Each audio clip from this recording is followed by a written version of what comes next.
Across the IIT Delhi campus, every square foot of space is designed for world-class research and education.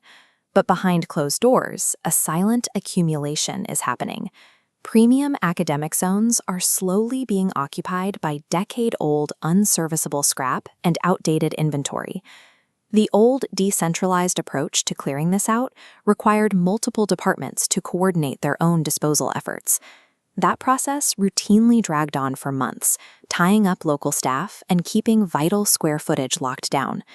The new centralized framework bypasses that bottleneck entirely, turning a multi-month drag into a highly efficient workflow.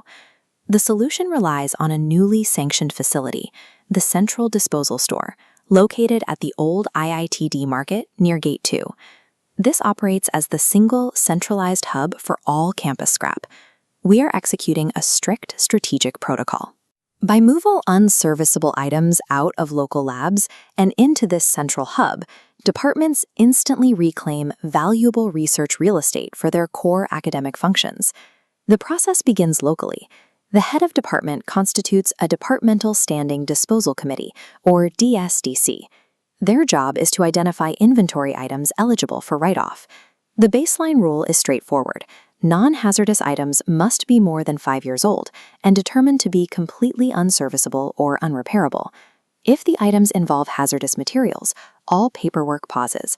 You must obtain official written clearance and comments from the safety officer before initiating any further disposal proceedings. Once cleared, store officials prepare the survey forms. Accuracy here is strictly enforced. The forms require precise GIS details, accurate item descriptions, the original acquisition value, and the specific inventory control numbers and dates. Looking at this categorization tree, we require strict division of the scrap on these forms.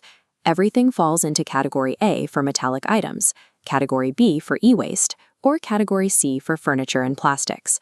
Those categories are split based on whether funding came from the institute or a project.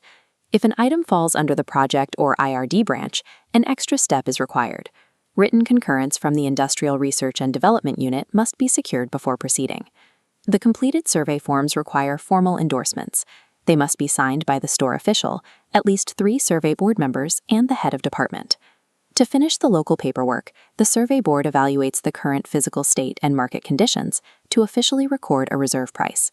With the forms approved, departmental multitasking staff, or casual labor, physically shift the approved materials out of the department and directly to the Central Disposal Store at Gate 2. The moment the staff at the Central Disposal Store signs the official receipt on your survey form, your department's spatial burden is gone. The physical space is yours again, and all operational responsibility transfers entirely to the store's purchase section, or SPS. SPS takes over by temporarily organizing the received items at the central store. They process the files to secure competent authority approval, aligning with financial delegation rules to trigger an auction cycle every 3 months. If SPS tried to auction off a few broken chairs from one department and an old server from another as separate listings, they would struggle to attract serious buyers. Fragmented lots simply do not carry enough economic weight.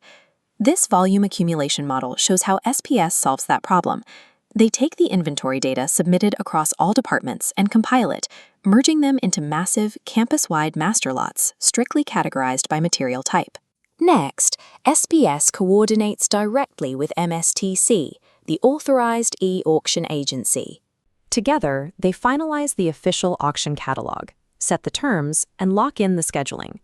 By structuring thousands of individual scraps into high-volume categorized master lots, SPS creates high-value assets. This scale is exactly what attracts serious, competitive bidding from buyers nationwide. Before bidding starts, prospective buyers are given a 5 to 7 day physical inspection window. They travel to the Central Disposal Store to evaluate the lots in person. On the designated auction day, registered buyers log in to the MSTC bidding interface. They compete in real-time online bidding until the system officially determines the highest bidder, known as H1. To lock in the sale, the H1 bidder is required to immediately deposit an earnest money amount, typically 25% of the total bid, directly with MSTC. MSTC then remits those funds to IIT Delhi and issues an acceptance letter.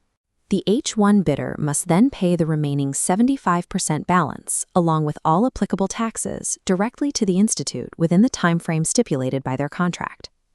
The final administrative clearances happen in sequence. The account section confirms full realization of the funds in writing.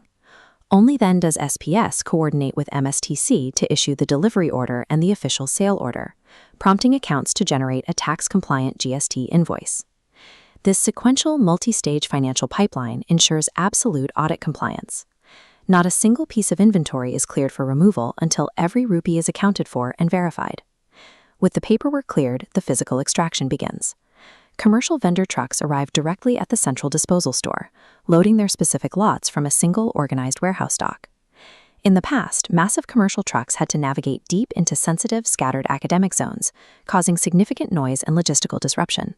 Today, that extraction is entirely isolated away from the main campus activities. Before any truck leaves, it must clear the gate pass protocol.